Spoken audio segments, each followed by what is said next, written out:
नमस्कार। आप लोग अपने गांव के इस प्रांगण में सब लोग जुटे हैं। मुझे मेरी बात कहने का आप अवसर दे रहे हैं, आपसे मिलने का अवसर दिया है आपने। इसके लिए आपका तहे दिल से शुक्रिया अदा करते हैं, आपका धन्यवाद करते हैं। देखिए, हमारा नाम है प्रशांत किशोर, हमारा नाम है प्रशांत किशोर। हम नेता ना है, हम मंत्री विधायक नहीं थी, हम तो मुखिया सरपंच भी नहीं। बिहार के साधारण परिवार के लड़के हैं। बाबा हमारा मजदूर रहा, बैलगाड़ी चलावत रहा, बाबूजी सरकारी डॉक्टर रहा।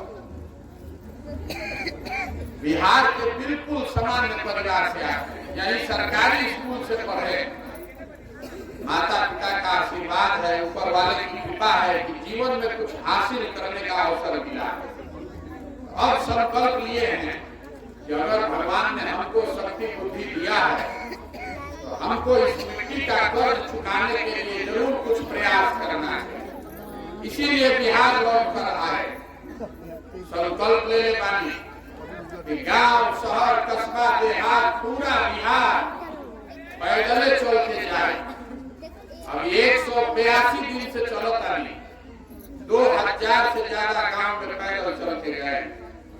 अभी पूरा बिहार घूमे में 1-1.5 वर्ष लागे, तो हम पैदल काहे चलता? हमारा पैदल चले से राहुल समस्या तो ना सुलझी, आपकी गरीबी नहीं दूर होगी, आपके बच्चे को रोजगार नहीं मिलेगा, भ्रष्टाचार बिहार में खत्म ना हुई, रउआ खेत में पानी ना पहुंची, राउर यूरिया 277 में ना बेचाई, तो हम पैदल काहे चलतन? देखिए, हमनी के लड़का रही जा तो कहानी में सुनत रही जा कि जे पुराना जमाना में राजा होत रहे, तो प्रजा के कष्ट देखे खातिर प्रजा कोना हाल में जियता, देखे खातिर राजा लोग भेष बदल के रात में जात रहे। अब आज हम और जरा के राजा बनावत नहीं जा, बटन दबा के रात के बाद तो छोड़ दिए। एक बार वोट ले लेलस तो दिनों में सूद लेवे कोई के नहीं खेआ।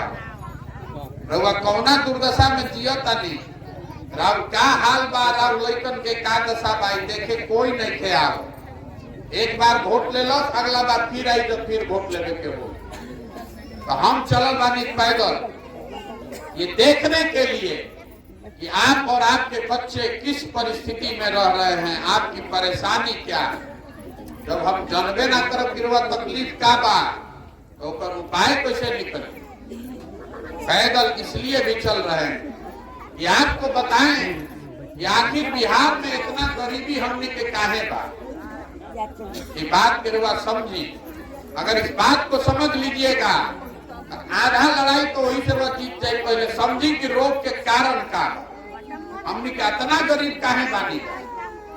अपना से तो सब आदमी काम करता 8 घंटा 10 घंटा, अपना से रुआ ठीक वोटो देता नहीं, आखिर रुआ सुधरत हमने की स्थिति सुधरत काहे नहीं। तो समझी रुआ बात के ध्यान से।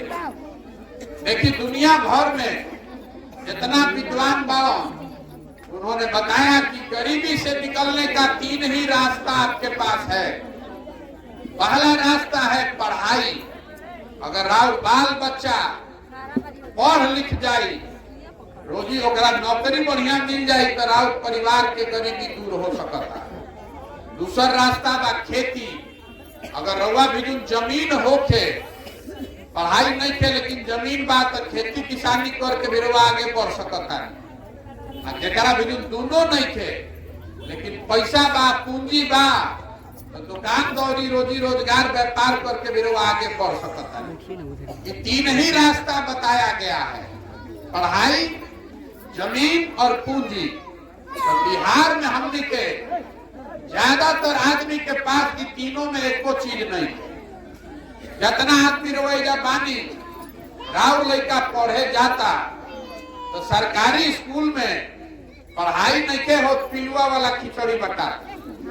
राव लड़का जब खिचड़ी खाई, जब आपका लड़का पढ़ेगा ही नहीं खिचड़ी खाएगा तो मजदूर नहीं बनेगा तो कलेक्टर बनेगा, ओकरा तो मजदूरे बने के पड़ी।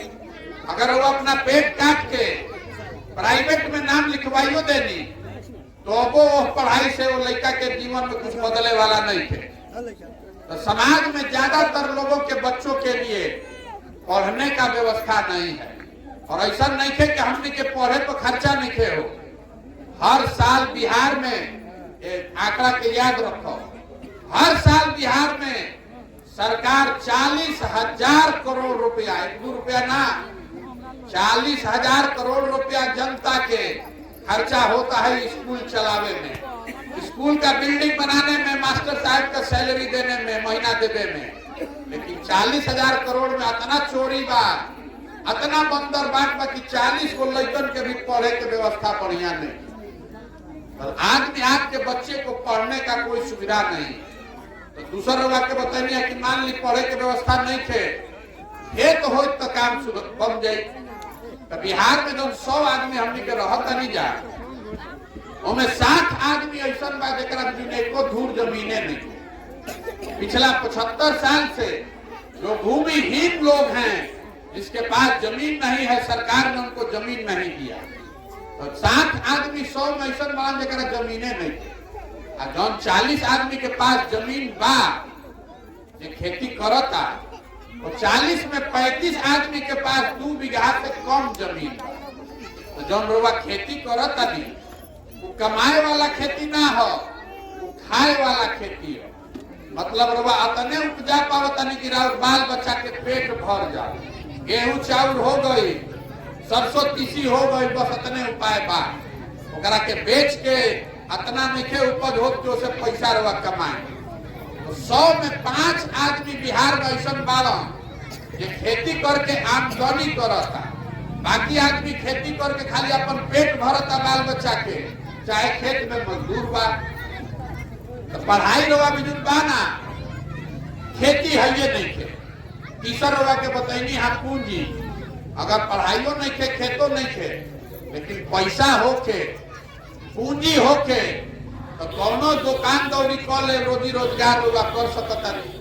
मान ली पैसा रही तो 5 गो भैंसे खरीद लेती, पैसा रही तो एगो रेडीमेड के दुकान, परचून के किराना की दुकान खोल लेती, कोई सैलून खोल ली, कोई गाड़ी दुगो चलवावे लगी।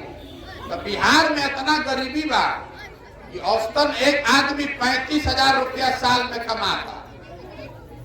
35,000 रुपया जब रुआ कमाता नहीं साल में, तो महीना भर 3,000 रुपया। तो 3,000 रुपया में रुआ खाई का, अब बचाई का पूंजी कहां से आई?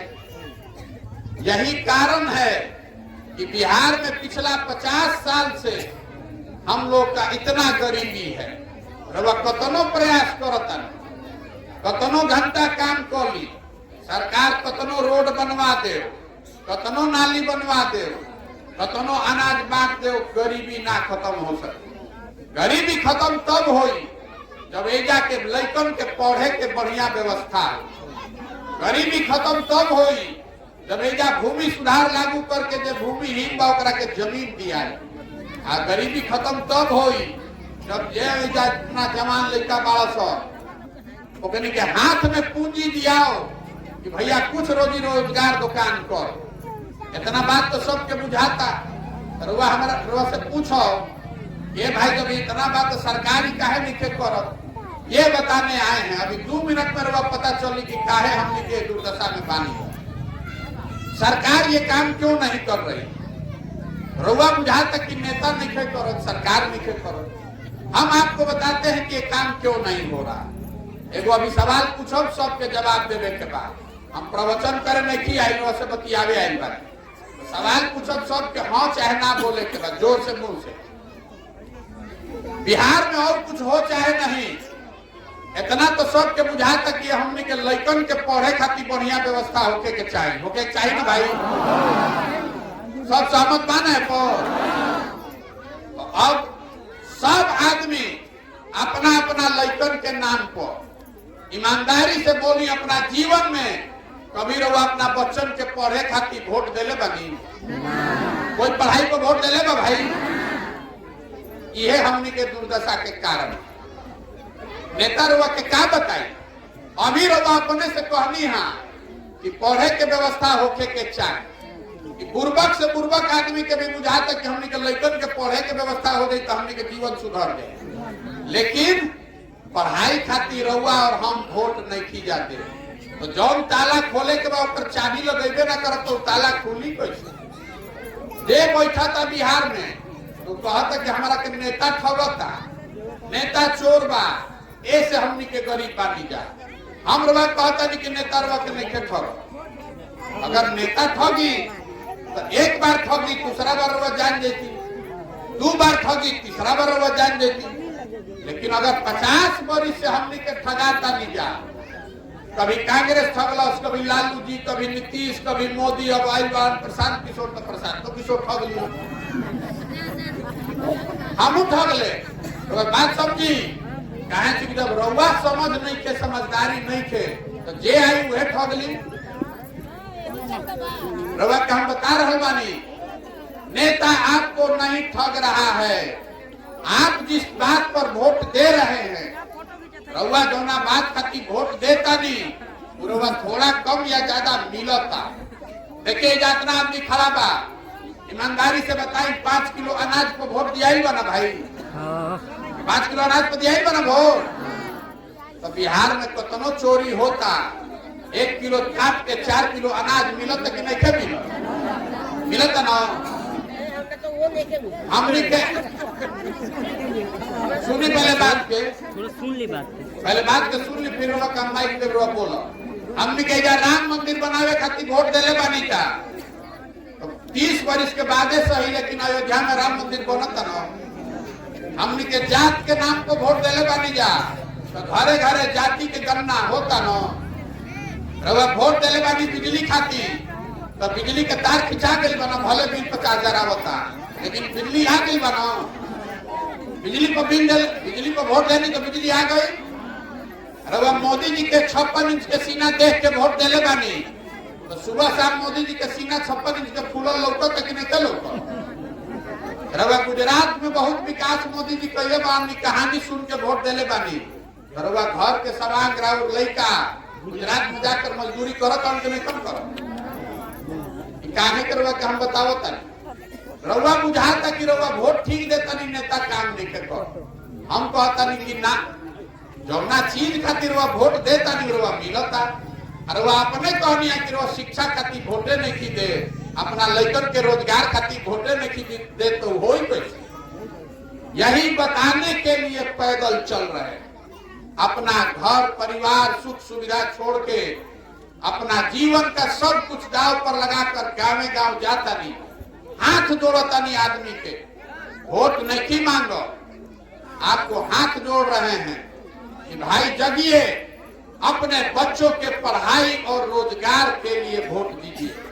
नेता को देखकर वोट मत दीजिए, अपने बेटा को देखकर वोट दीजिए, अपने बच्चों का चेहरा देखकर वोट दीजिए, तभी सुधार हो। नेता के तो देख के बहुत बार वोट दिया करो। एक बार संकल्प लीजिए कि जाति पर नहीं, धर्म पर नहीं, 5 किलो अनाज और नाली गली पर नहीं। आज के बाद आपका वोट का कीमत नाली गली नहीं है, राउर वोट के कीमत 5 किलो अनाज नहीं थे, राउर वोट के कीमत पर राउर लइकन के भविष्य।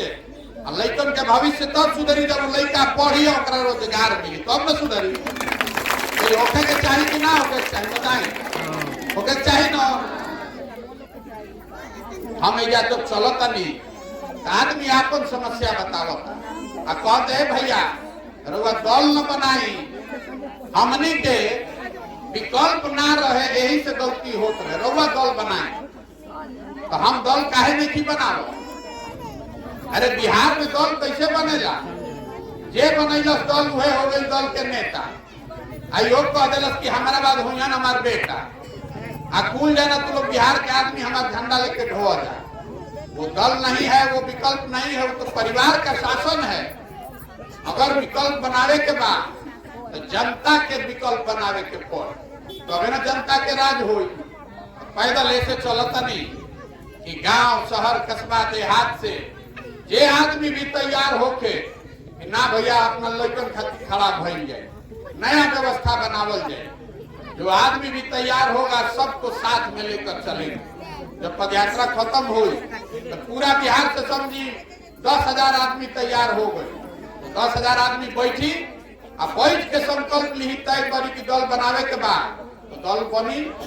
लेकिन अगर दल बना तो दल प्रशांत किशोर का नहीं होगा, किसी व्यक्ति, किसी जाति, किसी परिवार का नहीं, उन सारे लोगों का दल होगा जो लोग इसको मिलकर बनाएंगे और आगे मिलकर चलाएंगे। यही से पदयात्रा कर रहा हूँ। होके के चाहिए ना भाई, होके के चाहिए ना, प्रयास हो ना। रउआ से अभी एगो नारा लगवाए, हम बोलब जय बिहार, रउआ बोले के बाद जय जय बिहार, जय बिहार, जय बिहार, जय बिहार। तो हम बिना मतलब के लोग से नारा भी ना लगवाए। हम नारा काहे लगवावत है? देखिए हमनी के लड़का रउआ घर के सवान बहरी जाता सब बिहार से, कोई पढ़े गई बा, कोई मजदूरी करे गई बा, जे जहाँ जाता वही बिहार के आदमी के 2 थप्पड़ मार देता हूँ। बिहारी मतलब बुर्बक, बिहारी मतलब अनपढ़, बिहारी मतलब बेवकूफ, जे जहाँ गई वही ओकरा कमी करी आवता। हर दिन पूरा बिहार देश भर में बिहार के आदमी को अनपढ़ बेवकूफ कह के गाली दिया जा रहा है, जलील किया जा रहा है। तो स्थिति बदलना चाहिए, बदले के चाहिए ना भाई। ये जो माटी का गौरव है बिहार में, हमने के सब आदमी बुर्बक बनी जा। हम लोग बुर्बक नहीं हैं, आपको बताने हम चले हैं। हमने के बुर्बक नहीं की जा, ये जाके नेता हमने के बुर्बक बना दे बाबा। तो बिहार तो ज्ञान की भूमि रही है, देवताओं को भी बिहार में आकर ज्ञान मिला है। 1500 साल तक इस देश की राजनीति बिहार से चली है, बिहार से राज हुआ है। आज हमनी के दशा देखी, हमनी के पूर्वज बिहार पूरा भारत पर राज करत रहे। आज हमनी के दशा बाकी हमनी के लड़कन के पढ़े खातिर, मजदूरी खातिर पूरा भारत में घूम के दर दर के ठोकर खाए पड़ता, गाली सुने पड़ता। तो बदलना चाहिए कि नहीं बदलना चाहिए? बदलना चाहिए ना भाई। तो बदलेगा एक ही रास्ता है, आप संकल्प ले लीजिए ना भैया, जरा के भी वोट दे, हमारा राव वोट ना चाहिए। जिसको भी वोट देंगे वोट शिक्षा और रोजगार के लिए देंगे। 2 चीज सुधार दी है तो बिहार सुधर जाए। लड़का पढ़ जाइए सब और रोजगार मिल जाये तो सब कुछ सुधर जाए। देखी जितना आदमी रवा बानी जा, रोड पर मोटरसाइकिल चलता, मोटरसाइकिल कहाँ बनता? मोटरसाइकिल बनता हरियाणा में, महाराष्ट्र में। रवा घर में सीमेंट लागता, छड़ लागता, ये कहाँ बनता? ये बनता झारखंड में, मध्य प्रदेश में, उड़ीसा में। रवा घर में टीवी देखता नहीं, हाथ में मोबाइल ले ले बानी, ये कहाँ बनता? ये बनता उत्तर प्रदेश में, महाराष्ट्र में। रवा बस को बैठता नहीं, बस कहाँ बनता? गुजरात में, झारखंड में, तमिलनाडु में। तो बिहार में क्या बनता ये बताए? कुछ ना। हम लोग के बताओ नहीं बिहार में क्या बनता। हमने के बिहार में एक चीज बनावता नहीं जा, जवान लड़कन के मजदूर खिया पिया के लड़कन के बड़ा करो, पेट काट काट के लड़का बड़ा करो तनी। 20 बरिस 22 बरिस के लड़का हो गई तो ट्रेन में, बस में भेड़ बकरी के तरह कुचा के लड़का जाता सन मजदूरी करे। रउआ घर के सवांग राउ लड़का 25 बरिस 30 बरिस के जवान आदमी जहाँ जाता मजदूरी करे, और जब छोट छोट कमरा में 4 गो 5 गो लड़का रहता है, 12,000 15,000 रुपया खाती 12-12 घंटा आदमी हार गलावता रहो, गाली सुनता रहो। और रउआ से पूछता नहीं चाची वोट काहे देनी है? ए भैया हम तो पुलवामा हो गए ले से दे देनी। अरे राउर घर के सवान अपन हार गलावता, जवानी बर्बाद करता, और वह साल भर कर मुंह देखे के नहीं मिलो। और वह जब वोट होता तो वोट दे देता नहीं पुलवामा को, चाइना को। आपको वोट रोजगार के लिए न देना चाहिए। तो जन सुराज के पहला संकल्प क्या बा? जन सुराज का पहला संकल्प याद रखिए, रोड बने चाहे नहीं बने, अस्पताल बनी चाहे ना बनी, पहला संकल्प जन सुराज का है कि जब जनता की सरकार बन जाए तो साल भर के अंदर पहला संकल्प है कि जितना हमनी के लड़का घर के सामान बहरी चल गए बारन मजदूरी करे, वो सब के बुला के जितना लड़का एजा बेरोजगार बैठल बारन सबके 10 से 15 हजार रुपया के रोजी रोजगार के व्यवस्था एजे कइल जाए। के चाहे ना सरकारी नौकरी ना 10 से 15 हजार के रोजी रोजगार के व्यवस्था एजे होई, एकदम होई साल भर के अंदर। पहला लोग हमरा के कहता कि ए भैया हमनी के गरीब आदमी का करी जा, अरे खाली महिला ठान ले, रउआ ठान ली, 100 में 50 को वोट तो राउरे बा। एक बार संकल्प ली क्या राउ समाज के बहरी मजदूरी करे ना जाए पड़ो, ये बाहर चल गए ओकरा के वापस बुला के जे रोजगार मिल जाओ, एकरा खातिर वोट करी। वोट करो ना एकरा खातिर। रोजगार चाहिए कि 5 किलो अनाज चाहिए? एक बार फिर से बोल दी, रोजगार चाहिए कि अनाज चाहिए? लड़कन के पढ़ाई चाहिए कि जाति चाहिए?